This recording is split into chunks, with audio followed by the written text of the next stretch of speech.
our group's final project in Body and Society, we chose to make a video about clothing restrictions and regulations on women's bodies. This video will talk about the fashion and clothing industry, as well as religion, stereotypes, and dress codes related to women's bodies and sociology concepts. This video is an assignment for Sociology class, Body and Society, at San Diego State University. The purpose of the assignment is to help inform us on key issues related to sociology of the body.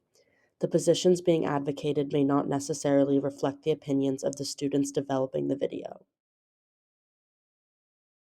A huge factor in restrictions of women's bodies is dress codes in school environments.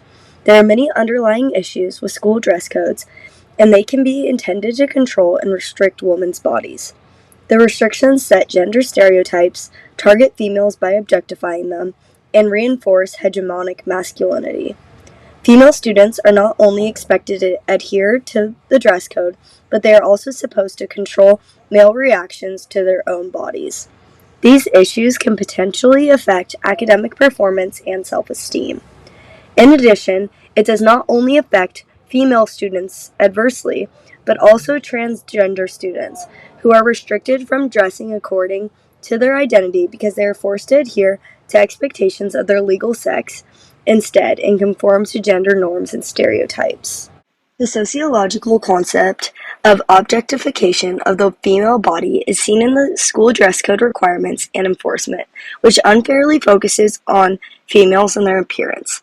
Authors Passos and Eng argue that for hundreds of years, women and men have not been seen on the same level, professionally and privately, and that modern dress code simply enforces a bias of gender stereotypes that have been consistent throughout history.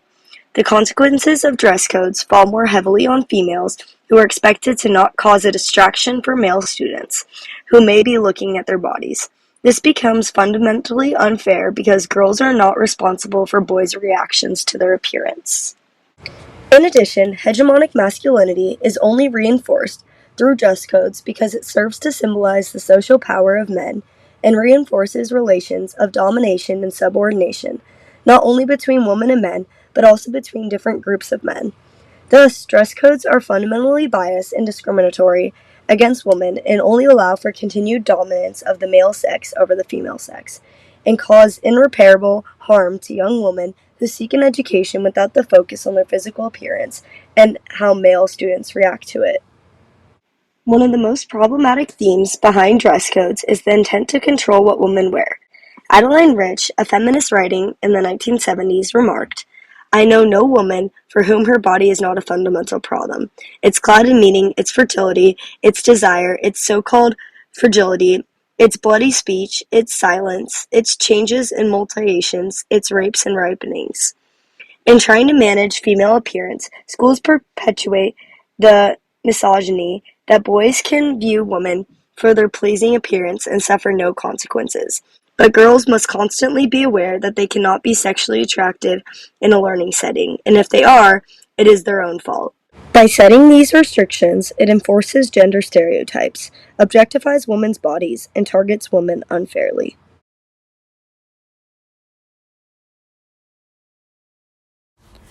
The roots of women's body dissatisfaction, as well as the harmful self-discrepancy that stems from online shopping, is something that is not talked about often enough. Consumers are finding their self-images being tainted from the use of Photoshop on online models, which is promoting an overwhelming showcase of unrealistic body standards.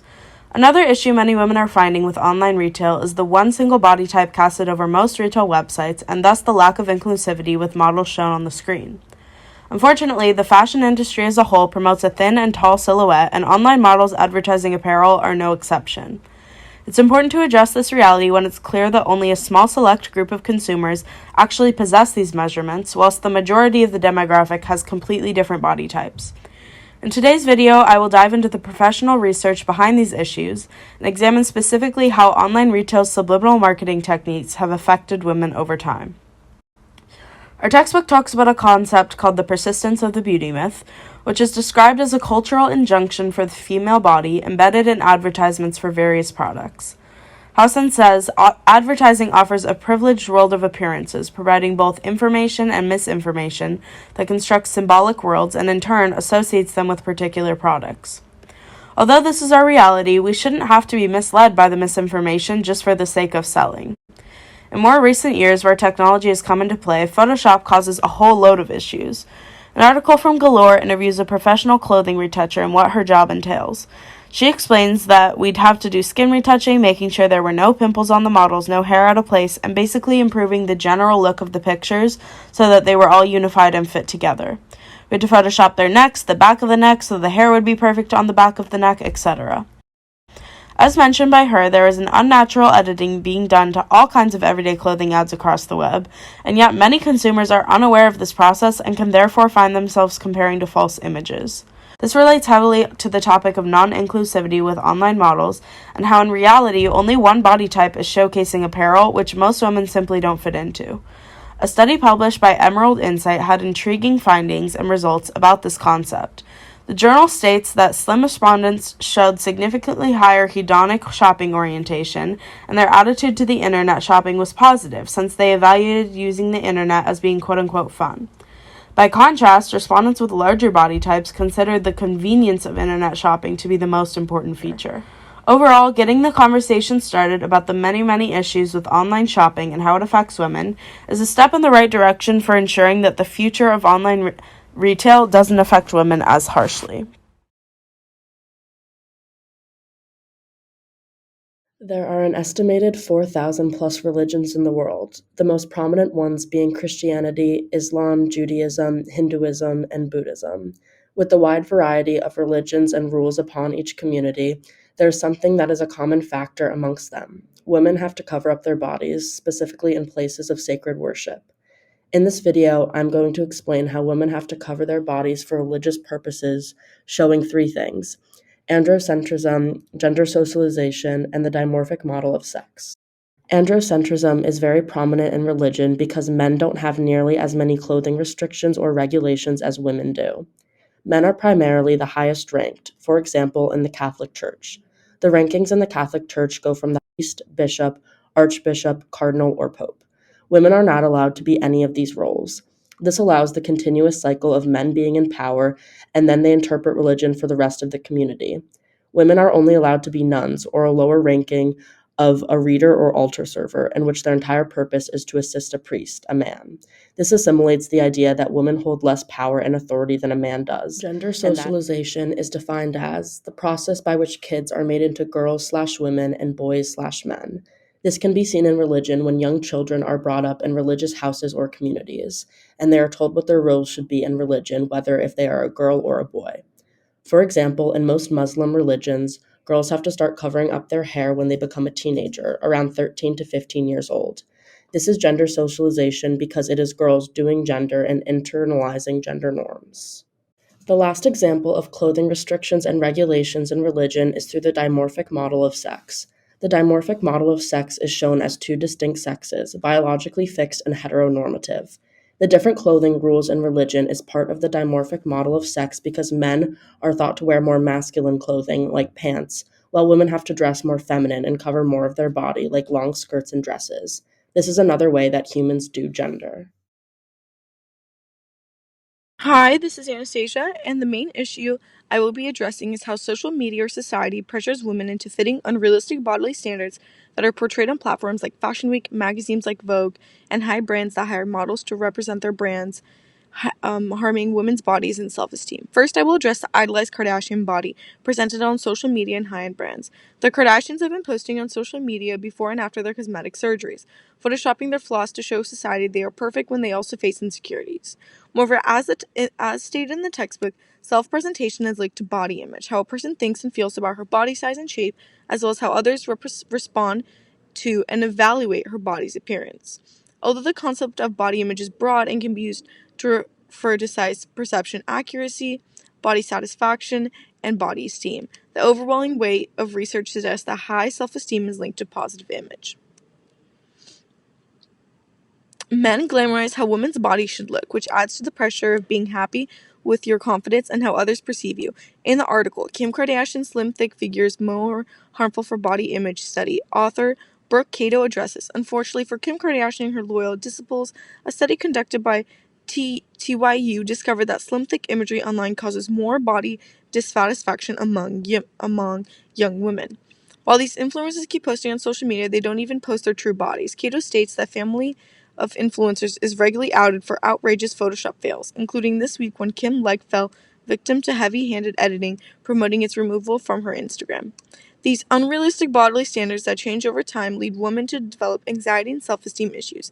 An example I've provided is an image of Kim Kardashian, Vogue magazine, and other Victoria's Secret models that portray very toxic beauty standards in their annual Victoria's Secret runway show that society has idolized as society has created in the runway shows and magazines like Vogue are mostly all done through plastic surgery. Still, these influencers use their platform to sell their products, convincing women if they use their product, they will look like them. However, it's fake and causes many bodily betrayals in women. Bodily betrayals, as society has established that physical appearance is important because both the body's visual appearance and the social value associated with and attached to appearance are incorporated into one's self of self. Goffman's approach suggests that sustainable social interaction is possible through knowledge of adherence to social rules and rituals. As long as the self we perform and present corresponds to what is expected of us, we can accept a degree of predictability and stability in social encounters. An example of this would be the perception we see on TV or in magazines that are displayed in ads in women's everyday life or on social media, which most women own. In recent years, ads have been using models to sell their products to convince women that if they purchase this product, they will look like that. In reality, most of it's plastic surgery or photoshopped. A scholarly article states mental health concerns rise with cosmetic surgery, written by Korea Times, addresses how plastic surgery has increased mental health issues in many young adults and where it originated.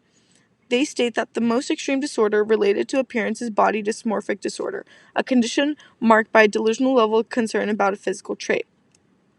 In 2007, a U.S. study showed that women who get cosmetic breast implants are nearly 3 times as likely to commit suicide as other women. Moreover, through ideals of feminine beauty change in both historically and culturally specific, women subtly corseted to embody beauty, and men are encouraged to desire and possess beautiful women. The beauty myth is institutionalized of the male gaze, has consequences for women. An example of this would be catcalling that men do, or wearing tight revealing clothes rather than loose clothes like men, to show off their bodies to fit society's beauty standards. That's why I provided these images below. My name is Samara Metzer, and the focus of my topic in this group project is the stigma around being considered plus size. The purpose of covering this topic is to raise awareness within the audience, showing how the fashion industry wants to enforce this label, restricting the female body. I want viewers to be able to see how these women are being isolated and used for profit because of their particular body type and what is wrong with that. For the bigger women, the stigma associated with being overweight is isolating them from the rest of fashion, sending a message they must dress in a different section than those who are not of their size. For other consumers who do not fit in this category, this is subconsciously creating an idea in their head that those of a bigger size are different and must be treated differently because of the separation being created. Another issue created within this plus-size stigma is the idea that all plus-size bodies look the same. This tends not to be the case, although the media chooses to portray what would be viewed as a more attractive plus-sized individual. Next, I will be discussing how the fashion industry encourages discrimination against bigger women in many different ways. The main way we see this discrimination is through the plus-size stigma and laziness clothing brands have towards the plus-size approach. Writer Sydney Taylor said, "The little variety of plus-size clothing large department stores do have is lackluster and mediocre at best, leaving women to shop at plus-size or e-commerce websites for their needs." This account expresses how brands want to seem like they're inclusive, but once they take the plus-size approach, they've become too lazy to figure out what does or doesn't work. This is a prime example of the fashion industry discriminating against plus-size women as their needs are seen at the bottom of the list in terms of consumerism. Lastly, I will be discussing why we need to end the plus-size term. Not only is there a heavy negative connotation with this term now due to society, but it separates a group of normal people from the rest simply based on their size. Dr. Laura Sang gave her personal testimony of this in an article saying, "As I tried on item after item, nothing fit until I started trying on the pants in the plus-size section. For the first time in my life, despite only being 10 pounds over the upper limit of a healthy body mass index for my height, I was now forced to shop in a separate area. I was now labeled as a plus-size woman and could no longer shop in many of the trendy mainstream stores because they didn't carry items in my size." This testimony is not only frustrating to read, but also eye-opening about how women in this category truly feel. Everybody's body carries a different weight for different reasons, but some women now feel like they need to lose the weight they have in unhealthy ways. This relates to the sociological concept of cutting the body down to size. Housen said, however, as Throsby notes in her study of weight loss surgery recipients, this rebirth is fraught with risk, because any weight gain following the surgery is likely to be attributed to the individual rather than the failure of the surgery, in ways that reinforce a moral connection between slimness and self-worth. This quote explains how these surgeries can become a vicious cycle and a psychological war that nobody can truly win. In conclusion, there's absolutely nothing wrong with being a larger woman or being plus size. The examples show the restrictions society has put on larger women's bodies by categorizing them as plus size and why this is wrong. Everyone was born with a different body, different genetics, and will look differently, so there should be no shame associated with this term.